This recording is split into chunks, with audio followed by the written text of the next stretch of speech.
Hello, welcome to the backyard. We just had Thanksgiving here in the United States.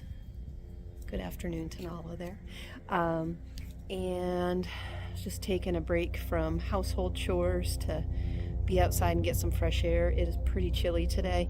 I wanted to share with you one of the recipes that I like to make to take to Thanksgiving meals. I'm a vegetarian. I've also kind of found myself in a point in life where a lot of ingredients that I'm not used to either just make me feel not well. So I just like to take things that I know I can eat and that usually other people will enjoy that go with a Thanksgiving meal. So I'm going to share with you a squash pear soup. So I'm going to show you that. We're going to say hello to the chickens and all of that. I will try to remember. I'm just going to put the time that the recipe starts in the video here, so that if you just want to skip checking on the cabbage and chickens and seeing Nala be a goofball, you can skip right to the recipe if that's what your interest is. Thanks for joining us in the backyard. Let's take a look at what the fall heading towards winter garden looks like at the moment here in western PA. I put 3 or what you would call like a low tunnel in the garden this year. This is the first time I've used some frost fabric, but I've just laid it over the plants before. This is the first time that I have any kind of structure. I'm actually really happy with how this looks. I've got some really nice heads of cabbage in here, actually some that need to be harvested. So this whole bed here is cabbage. This bed here along the back proved to be more challenging because it's wider and the broccoli plants are so tall, but kind of made something work for now. And I've got some nice heads of broccoli. This one's starting to blossom a little on the side here, so that needs to be harvested probably this weekend. And then this one's a little bit of an experiment. Here's the German Shepherd. These were plants that I put in a little bit later. I'd started a bunch of extra to share, had some left over after I had shared and planted for myself. This was a space that I had cleared out a little bit later, and I'm like, well, might as well throw them in the ground. They got hit with a freeze before I had frost fabric to cover them with. So they got a late start, they got hit with a frost, and then we covered them. Nala, out of that bed. Good girl. So we've got some cabbage in here. That's some cabbage there. And back there. That's a cauliflower that got hit really hard when we got the freeze. It's going to be interesting to see if that can bounce back at all. But this one back here looks lovely. And then I've got a couple broccolis way down here at the end. So it's going to be interesting to see if in this area that gets really cold, if just this little bit of frost fabric and some 9-gauge wire can nurse them along to the point of being able to produce for us. But we don't know unless we give it a shot. So that's one of the things I'm looking forward to seeing this year. Let's go see how the chickens are doing. This bed here leading up to where the chickens are was our spring broccoli that I let continue to grow. I'm just letting it be. It's not really protected right now. Just curious, does it make it through the winter? And will it start to regrow in the spring if we leave the root alone? A little bit of an experiment here. Oh, I forgot. So this is the remnant. This is the tiny piece of frost fabric I had left over, along with a little piece of plastic. So I just planted 3 cauliflower plants in this space right here, and then I wanted to cover them, but I just didn't have a lot of material, so I used some low hoops and these 2 little pieces kind of spliced together. Now provided, certainly not perfect, and they did get hit with a freeze a couple times before I got them covered. So this is not ideal. This is not the recommended method, but it's one of those like, well, I have these couple pieces left.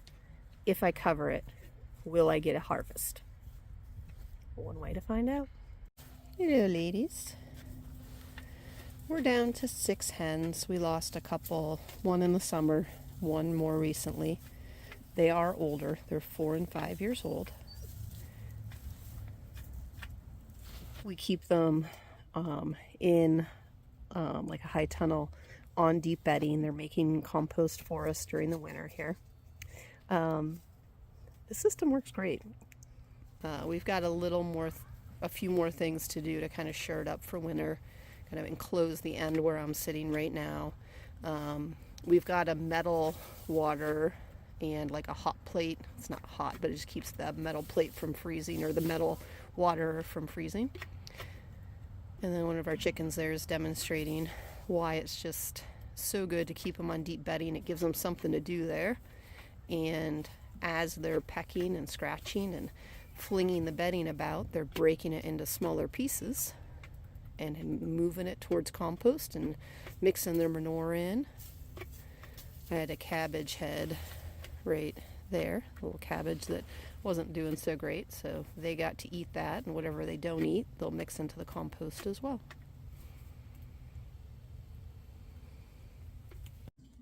One more thing before we switch to our recipe, I wanted to share the cookbook this came from. I'm linking it from Amazon in the description below. No affiliate or anything, but since I'm using the recipe, I wanted to show you where you could get it. I have found multiple recipes in this book that I do enjoy using.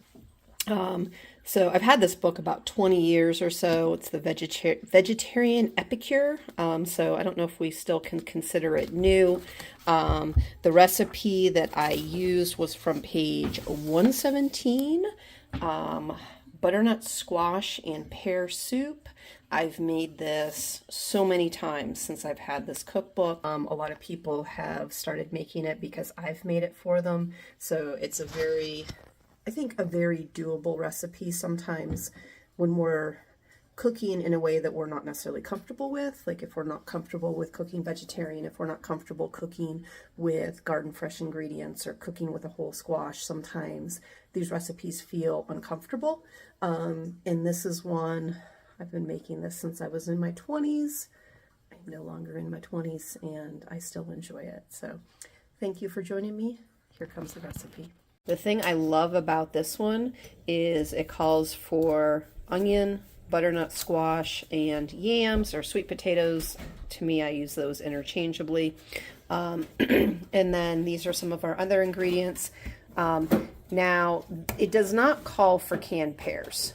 An issue I used to have when I was going to make this recipe is I would buy pears in the store that weren't ripe. And so I'd wait for them to ripen, but it seemed like when they were ripe wasn't when I had time to cook it.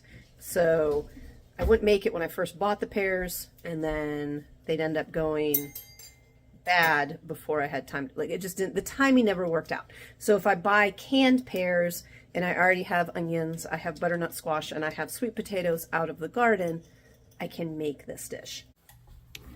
All right, so this recipe calls for about a pound of butternut squash, which I appreciate, because some recipes that will say like 1 medium butternut squash or something to that effect, it's like, well, I've seen butternut squash that like you have to use 2 hands to just carry one, and then there's these little guys here. So it says about a pound, about 10 ounces trimmed and seeded. I might be a little over that, but I'm okay. I've made this recipe enough. I'm pretty comfortable if I'm not exactly dead on. I've liked the results before. So when I'm cutting a butternut squash, I like to just cut off the base. So I just have the neck initially, and then I just cut slices like so. And then what I like to do is to just go around and cut the skin off. Hang on. Sourdough bread was ready. So that's how I've done it. Now, You guys out there might have a better way. This is how I've always liked to do it, or how I've kind of come to like to do it. If you take smaller bites and do more small cuts, you do waste less of the flesh. But I'm going to do this with both of these, and I'm going to cube that up, throw it in a pot where the veggie stock is heating right now, and I'm also going to throw in a cinnamon stick.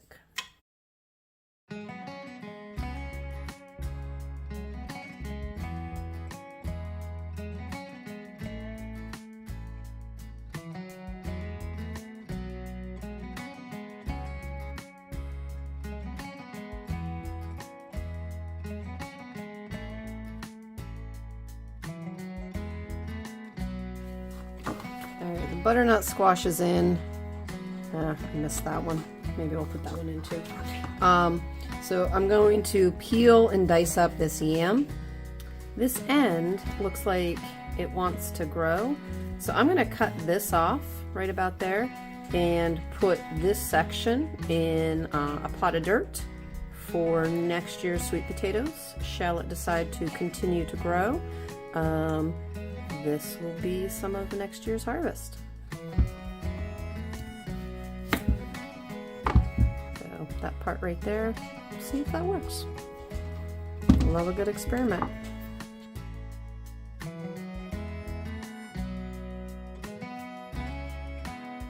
Alright, so here is our veggie stock, our butternut squash, and our sweet potato. I have one cinnamon stick in here. I believe I'm going to add two. I think I kind of doubled it. I'm just ballparking it. So I'm going to go ahead and add another cinnamon stick. Word of caution on this one. This is a soup that you're going to puree. I'm going to use my immersion blender here. Do make sure you take out the cinnamon stick first. I have made that mistake before. So this simmers for about 40 minutes until everything's nice and tender. When you're a little ways through that, you start sauteing the onion and the other portion. Dump that together and puree it. It's a delicious soup. Alright, so here's the end of that sweet potato. Just put in that here. I'll set that on the windowsill and have a little experiment here. See if we can get some sweet potatoes started. So now we're going to chop up an onion. It calls for 2 medium onions, which always drives me a little bit crazy because how big's a medium onion? We're using a fairly large red onion here, which I felt like was about the right amount. I've used red onion. I've used yellow. I think I like red just a little bit more. We're going to caramelize that in some butter. And then we're going to chop up some pear. After the onion's caramelized, we're going to add the pear in. I've started using canned pears because it always seemed like if I couldn't find ripe pears at the right time that I was making the soup. So if I just have canned pears in the pantry, I can make the soup when I want to because I have onions and sweet potatoes and butternut squash. After we've sauteed the fruit and the vegetable together, you add about 1/3 cup of dry white wine and simmer it for 10 minutes with the lid on. After that, we're going to add them together.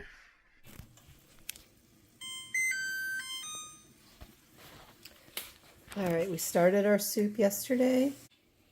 I just simmered the onion and pear mixture with some white wine for 10 minutes. We're going to take, this is veggie broth, had the cinnamon sticks in it, the butternut squash, and the sweet potato that I simmered yesterday. Do remember, take the cinnamon sticks out of this pot before you go to use your immersion blender. So everything together here. Oops. Starting getting a little bit too warm.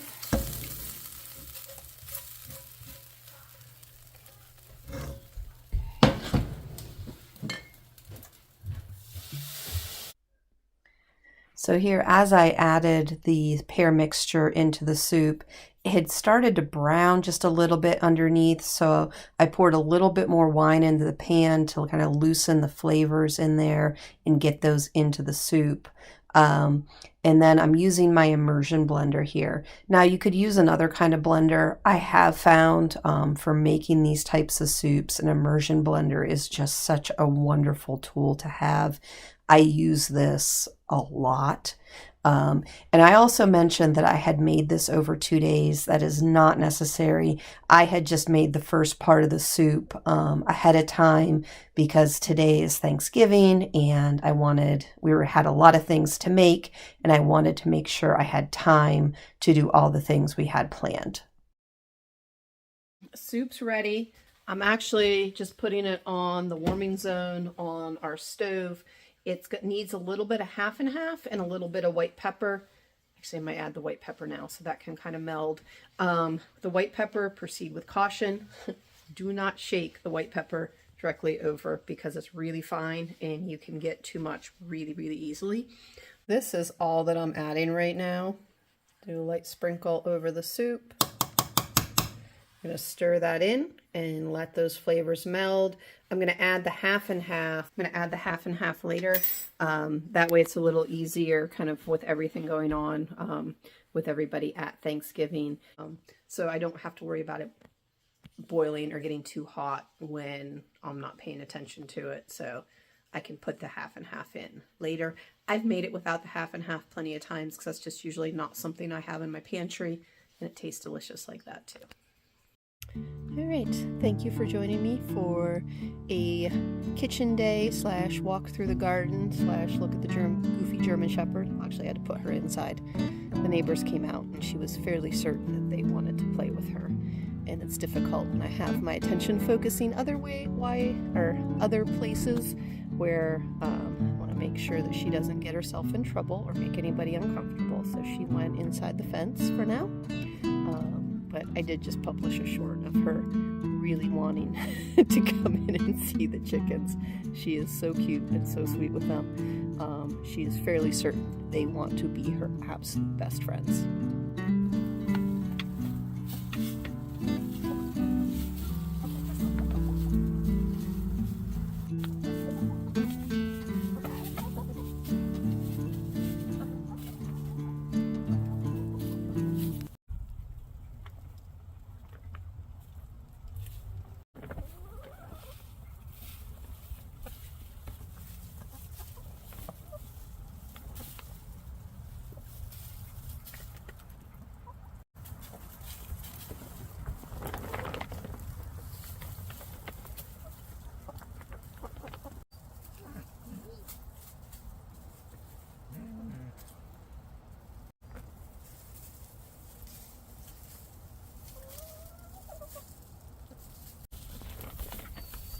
Ma'am.